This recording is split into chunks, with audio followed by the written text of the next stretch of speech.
So, a new Chinese airliner may soon take to the skies. It's called the C919, and it looks a lot like Boeing 737. What if the jet China built to smash the Boeing Airbus duopoly was stalled, not by a test flight crash or a design flaw, but by a six-line ruling from Washington, D.C. 29th May 2025. While most of Shanghai was still asleep, a notice from the U.S. Department of Commerce hit the inboxes of suppliers to China's COMAC C919. The message revoked export licenses for the CFM LEAP-1C engines that power the aircraft, effective immediately. No engines, no new deliveries, full stop. American avionics weren't formally banned, but insiders warned their paperwork could be next. Inside the Pudong Final Assembly Hall, Zhang Yujin, COMAC's deputy general manager, learned the news the worst way. A frantic call from a GE liaison in Ohio. Zhang glanced at the half-finished fuselage of C919 serial number 121, its pylons yawning empty, and felt the line around him slow to a halt. Torque guns dropped to benches. A red status board flicked from progressing to hold. The stakes were brutal. A Chinese backlog of more than 1,200 aircraft, representing well over 2,400 LEAP-1C engines plus spares, was shoved into limbo. Analysts put the domestic order book at roughly $15 billion, all pegged to a supply chain now outside China's control. 2 years earlier, Flight MU-9191 had carried paying passengers from Shanghai to Beijing amid state TV fanfare. Today, follow-up deliveries were suddenly TBD. In Washington, officials framed the suspension as a routine tightening of export control rules on dual-use technology. Off-record, one Senate aide called it the lever. Why sanction smartphones when you can ground an airliner? The message to Beijing was clear. High-end manufacturing still ran through American gates. For China's aviation dream, the timing could hardly have been worse. President Xi had crowned the C919 proof that the nation could conquer the last high peak of industrial know-how. Now the jet's most vital organs were embargoed. On Chinese social media, patriotic hashtags urged calm. In the hangar, engineers quietly ran the numbers on Plan B. That emergency plan centered on the CJ-1000A, an indigenous turbofan still stuck in ground test rigs, burning an estimated 10+% more fuel than the LEAP-1C. Even if the engine were ready tomorrow, fitting it would require a fresh certification campaign with foreign regulators. A multi-year trek. Avionics posed another headache. A homegrown Phoenix cockpit suite exists on paper, but trails Western systems by at least a generation. Across the Pacific, Boeing and Airbus shares inched up as traders digested the development. In France, Safran's management rushed to reassure investors that the freeze was temporary. By early July, Commerce hinted licenses for spare parts might resume, but new-build engines stayed on ice. Back on the shop floor, Zhang watched as the overhead clock that once counted down to first delivery now blinked dashes. In one email, the C919 had gone from national symbol to hostage of geopolitics. And a single chilling question hovered above the silent assembly line. Can China's flagship jet ever fly at scale without American muscle? To understand why one license suspension could freeze an entire program, you have to strip the C919 down to its bolts and read the labels on the parts. When COMAC unveiled the C919 in 2008, the marketing posters showed a bold red and white livery and the slogan, "Made for China, made by China." But inside the composite skin, the bill of materials told a different story. Engines. The CFM LEAP-1C, a joint product of GE USA and SAFRAN, France. Avionics and cockpit displays, Collins Aerospace, USA. Fly-by-wire computers, Honeywell, USA. Fuel and hydraulics, Parker Meggitt, USA, UK. Electrical power, Eaton, Ireland, USA. Landing gear brakes, Liebherr, Germany. Consultants tallied it up. Roughly 60% of the aircraft's value came from non-Chinese suppliers. That was never a secret, it was a shortcut. By bolting on proven Western systems, COMAC could leapfrog a decade of R&D and crash test data. The trade-off? Beijing's homegrown flagship now hinged on export licenses stamped Made in America. Most of those licenses flow through an arcane mechanism called the Export Administration Regulations. Every U.S. origin aerospace part above a certain performance threshold needs a Commerce Department sign-off before it can be shipped abroad, even to a final assembler in Shanghai. Suppliers apply once, then renew annually. In normal times, it's a rubber stamp. But the post-2018 tech war rewrote the manual. Huawei got blacklisted over 5G hardware. Chipmakers lost access to advanced lithography. Aviation, long considered too interdependent to touch, suddenly wasn't off limits. In late 2021, GE and Safran quietly revealed they were filing monthly supplemental reports on LEAP-1C shipments to China, an early sign Washington was tightening the tap. By mid-2024, industry analysts were warning that a strategic pause might be coming. COMAC dismissed the chatter. After all, the company's ARJ-21 regional jet was still receiving U.S. engines and avionics. Why would the big jet be singled out? The answer came on that May 2025 morning. Unlike tariffs or WTO complaints, an export license pull requires no congressional debate, no public hearing, just a signature under the EAR rules.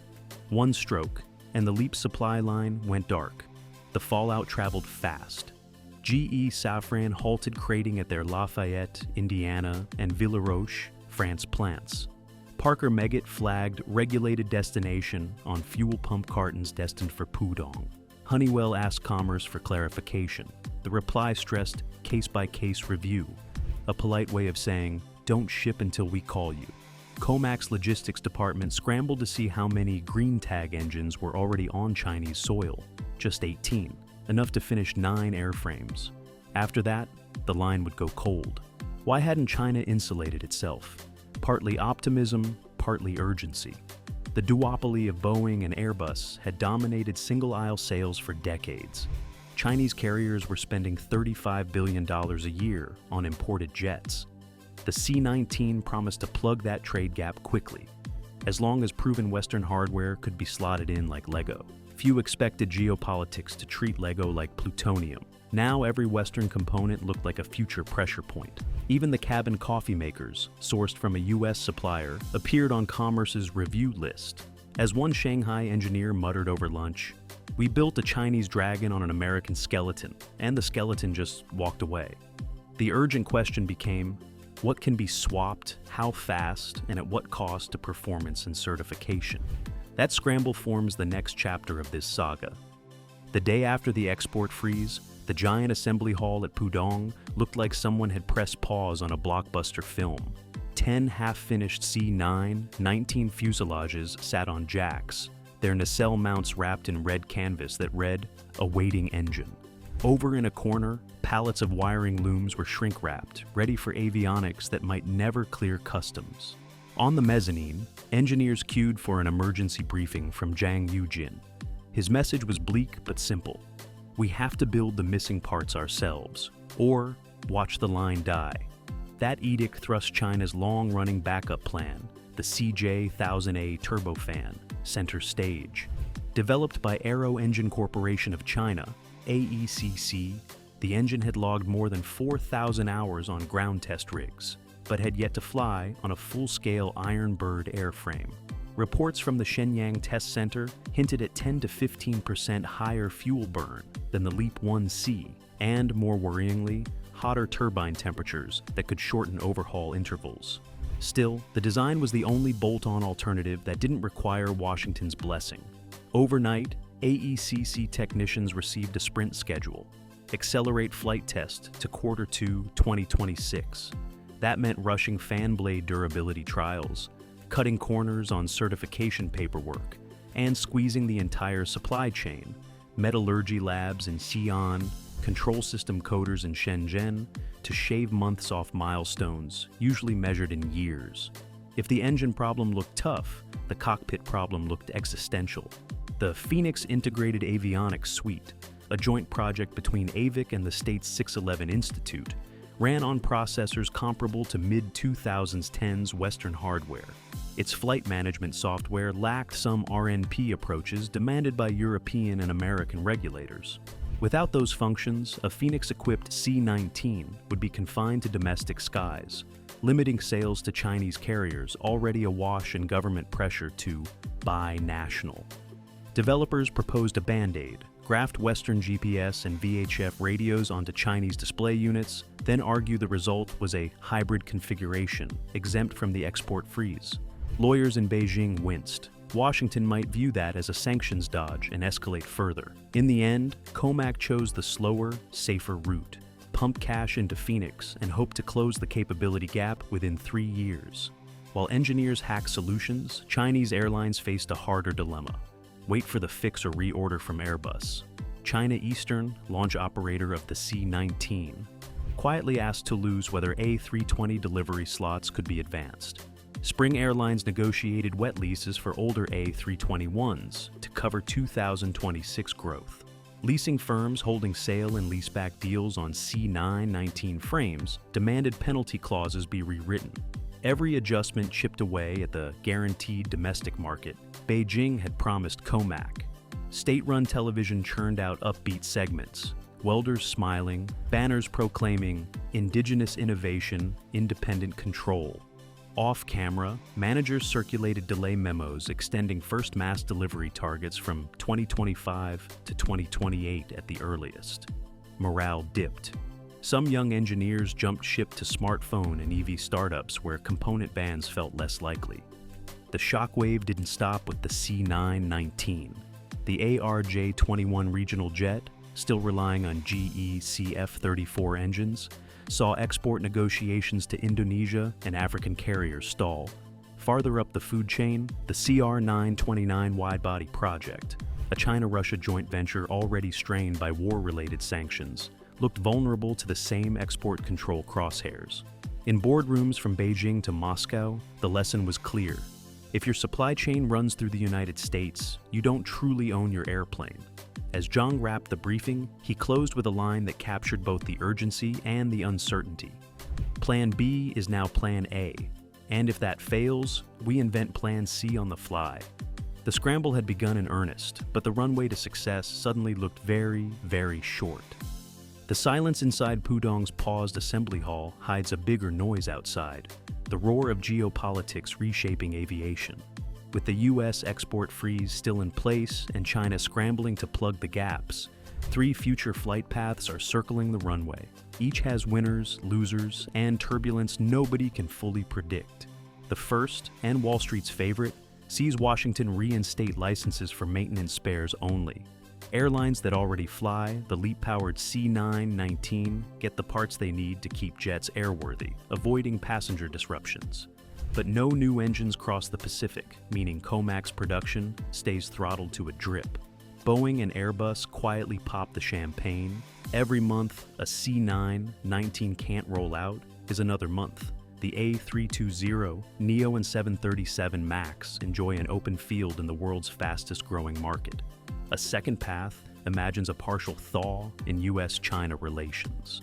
Think behind-the-scenes trade concessions, soybeans here, export data access there, ending with commerce reissuing engine licenses under stricter end-user audits. Production restarts, but at a crawl.